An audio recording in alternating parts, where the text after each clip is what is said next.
I don't, I liked my first one because I didn't fuck that up. I did this and then that, and I don't like it. I don't like it. So we're starting over. What I keep saying also when I want to say also on the movie thing, but then I can't say also twice. So it's an also. I had it perfect. I had it perfect the first time, and that kicked on the second I fucking said it, and I'm done with it. I've had it. Yeah. This is the opening people want.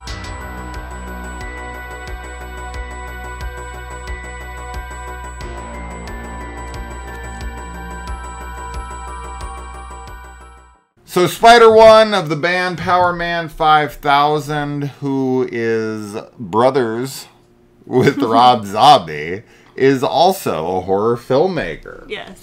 And he made a movie called Allegoria. Oh, you're right. Allegoria, that we watched a couple years ago. Yeah. And we, more Kaylee than me, she was like really into it. I quite liked it.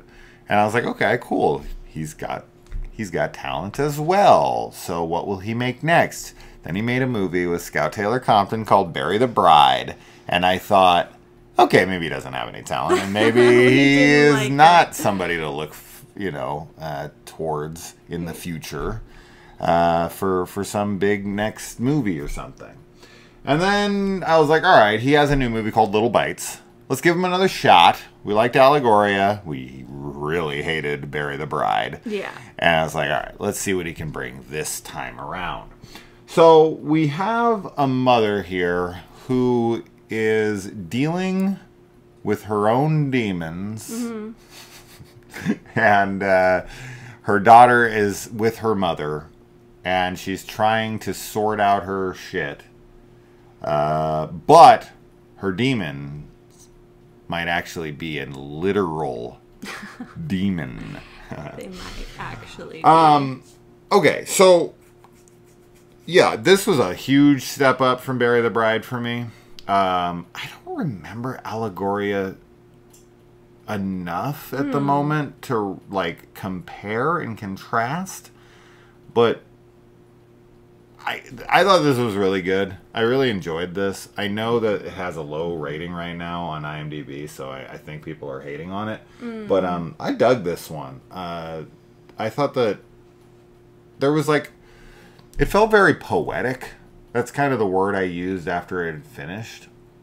There's a poetry to it. It feels like a fairy tale, but like a dark fairy tale. And we get some horror icon alums here in Barbara Crampton and Heather Langenkamp. Yeah, and I really liked how they were used. Me too. A lot of times when these, names from a bygone era are now being used in lower budgeted horror films, they're always just there to sell the movie. They're always there to just put on the cover, to have their name attached, and 9 times out of 10 or more, they're just not good. They,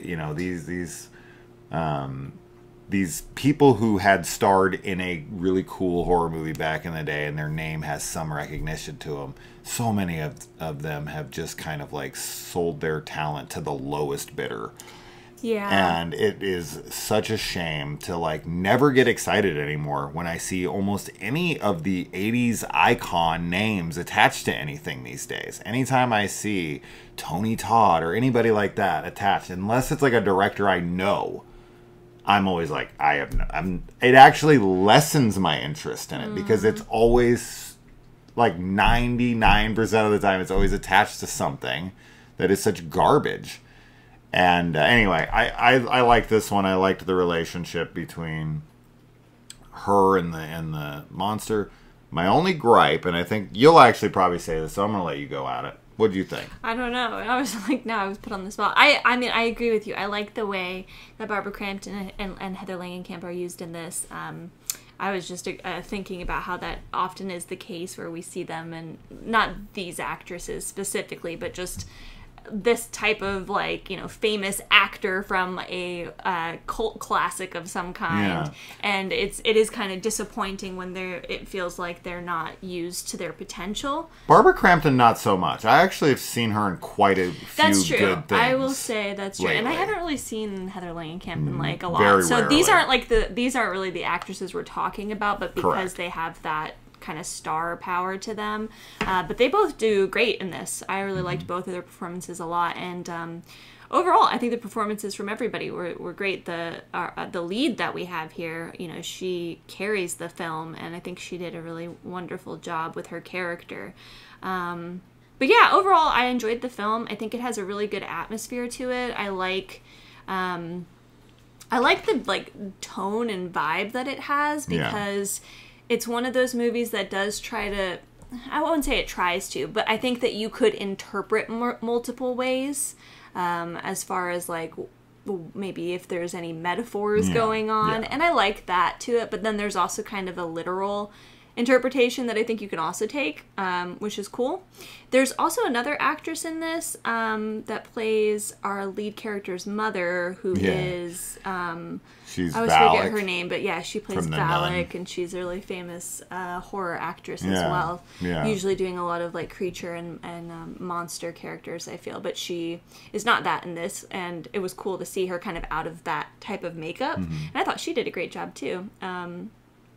But yeah, I think this is definitely an interesting film that talks a lot about motherhood and kind of what your mother can do to you and what she can pass on to you in a variety of ways, and what a mother will do for her child, and just a lot of stuff around that. And I thought it was all pretty interesting. I'm trying to think of my criticisms of it, because I wasn't head over heels with it, but I really liked it. Yeah. The thing I was going to say that I figured you would bring up is that our main character gets hard to sympathize with. Oh, yes, you're right. We were both having a hard time during this watch. Yeah. There are definitely times where her actions and behavior, especially how she treats other people, make it really hard to empathize with her. But, So CPS comes around. That's all I'll say on the matter.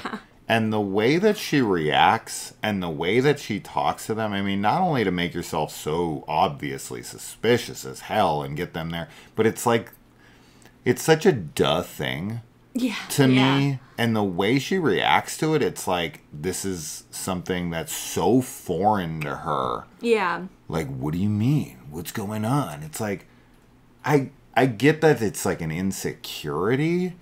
And she, of course, doesn't want them around, so she's doing everything she can to push them away. But, of course, that's the dumbest thing you can possibly do, because CPS is going to be like, okay, what's going on here? Right. But it's just, I don't know. It's like she has this almost blatant disregard for the reality of these people's jobs and what her behavior is going to make them see in her. So I just, that stuff was super annoying. And then, as you said, she makes some decisions where you're like, no, you are a shit person, and I'm having a hard time rooting for you. Yeah. The only thing I'll say, I guess, is in defense of any of that, like with the CPS stuff, and it's just that this does have a kind of reality adjacent feel to it. As like a, you know, people aren't necessarily making logical decisions because it's more about the vibe of what they're doing. Yeah. And that's totally fine. But yeah, otherwise, and then there's some creature design in this that I thought was, like, looked really great. Really like the interactions there and the performance there too. I thought that was really good. I like the voice that's used. I thought that was really cool. I thought that the look of our demon here was fairly similar looking to Dr. Satan from Rob Zombie's House of a Thousand Corpses, but without the stuff on him.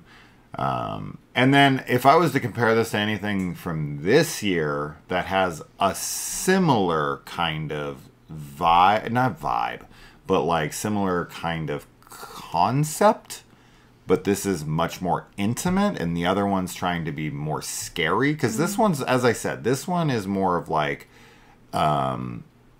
it's like a romantic film without the romance. It's very, intimate's a good word. It's a real indie, like, kind of slow burn, and we're spending a lot of time with the main character, and it's like an abusive relationship. So it's like the antithesis of romance. But the film I was going to compare it to that I think it has a similarity to from this year's Beazle, where you have something hungry living in the house that you have to feed, and it's, you know, something you don't want to do. So, and it's generational.